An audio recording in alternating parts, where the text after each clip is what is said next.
Baik, Assalamualaikum warahmatullahi wabarakatuh. Perkenalkan, nama saya Putri Maharani, NIM 1914080012. Baiklah, pada video kali ini saya akan menjelaskan tentang mereview materi tentang referensi. Nah, yang pertama yaitu ada fungsi referensi dalam karya tulis ilmiah.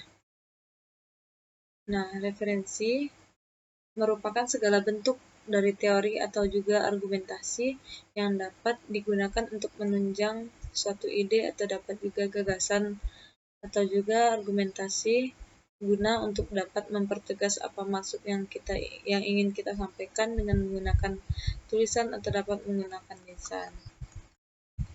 Nah, yang pertama yaitu fungsinya memberikan informasi kepada pembaca. Pertama, dari referensi dapat digunakan sebagai suatu bahan untuk menunjang suatu argumen ataupun teori yang dikemukakan di dalam. Yang kedua, memperkuat argumentasi sebagai penghalang dari suatu tindakan plagiat atas hasil karya milik dari orang lain. Yang ketiga yaitu menghindari plagiarisme dengan mencantumkan referensi untuk sebagai penghargaan atas karya orang lain. Selanjutnya, menghargai karya orang lain dapat memberikan suatu karya informasi kepada para pembacanya mengenai hal suatu sumber asli dan terlengkap dari suatu teori atau suatu pendapat tersebut. Nah, selanjutnya itu aturan pengutipan endnote, bodynote, footnote, dan endnote pada karya tulisan ilmiah. Footnote biasanya diketik menggunakan font 10 dari standar, penulisan font berukuran 12. Yang kedua, penulisan catatan kaki menggunakan spasi 1. Nomor footnote agak diangkat sedikit di atas baris biasa dan ukurannya sedikit lebih kecil. Yang selanjutnya, penulisan footnote lebih dari satu baris, maka baris selanjutnya dari font tersebut dimulai seperti margin teks biasa atau tepat pada margin kiri. Nah, selanjutnya nama pengarang ditulis menurut urutan nama aslinya. Nama pengarang dari sumber tidak dibalik. Setiap penulisan nama pengarang harus lengkap dan jelas. Pengarang yang jumlahnya lebih dari 3 orang bisa ditulis dengan pengarang pertama dalam catatan kaki diikuti dan kawan-kawan.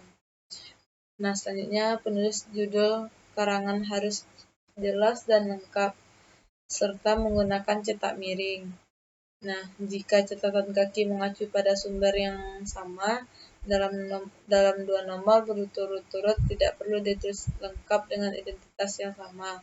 Pada nomor yang terakhir cukup dicantumkan ibid. Yang 11, kemudian jika sumber yang sama dipakai dalam nomor yang tidak berurutan atau melompati catatan kaki dengan nomor lain, cukup dituliskan cheat. Nah, untuk endnote atau bodynote, yang pertama, pada dasarnya teknik penulisan endnote persis sama dengan footnote. Demikian pula ketentuan-ketentuan berlaku untuk footnote juga berlaku untuk endnote, termasuk ketentuan untuk penulisan daftar pustaka. Perbedaannya, endnote diletakkan di bagian akhir suatu karya tulis. Nah, catatan tubuh menyatu dengan naskah hanya ditandai dengan kurung buka dan kurung tutup. Catatan tubuh memuat nama belakang penulis, tahun terbit buku, dan halaman yang dikutip. Nama penulis, tahun terbit, dan halaman berada dalam tanda kurung ditempatkan setelah selesainya sebuah kutipan. Selanjutnya, nama penulis menyatu dengan naskah tulisan tidak berada dalam tanda kurung, sementara tahun penerbitan dan halaman berada dalam tanda kurung. Aturan penulisan referensi di berbagai sumber berdasarkan beberapa style, apa, voucher, dan lain-lain pada karya tulis ilmiah. Apa 1. Daftar pustaka diurutkan alfabetis berdasarkan nama belakang penulis atau judul apabila tidak ada penulis. 2. Nama depan penulis ditulis sebagai inisial Yang ketiga, apabila ada penulis sama dalam daftar pustaka, ditulis berurutan dari tahun yang paling lama. Yang keempat, bisa dicantumkan huruf A, B, C setelah tahun. Selanjutnya yaitu font cover. Satu, menggunakan bulat angka. Yang kedua, angka tersebut menjadi rujukan dalam situasi sebuah karya tulis yang dibuat. Yang ketiga, nomor rujukan yang ada dalam karya tulis itu harus sama dengan urutan penulisan yang ada dalam daftar pustaka. Selanjutnya, tidak perlu mengurutkan tahun publikasi tulisan. Nah, yang selanjutnya itu nama tidak perlu diurutkan berdasarkan alfabet.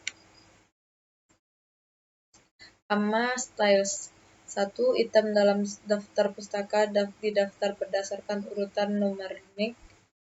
Yang kedua, penulis ditulis nama belakang terlebih dahulu, kemudian nama depan ditulis inisial saja, dan tidak perlu menggunakan koma di antara nama belakang dan nama depan. Yang ketiga, penggunaan spasi tunggal dalam daftar pustaka.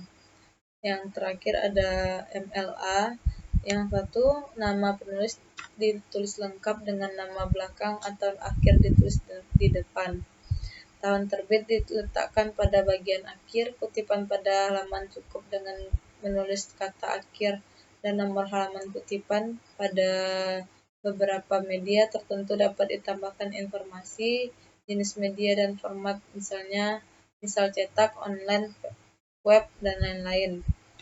Nah, yang terakhir yaitu pada sumber online cukup menampilkan tanggal, bulan, dan tahun diakses tanpa menyebutkan sumber online-nya. Nah, sekian penjelasan tentang fungsi referensi dalam karya tulis ilmiah. Assalamualaikum warahmatullahi wabarakatuh.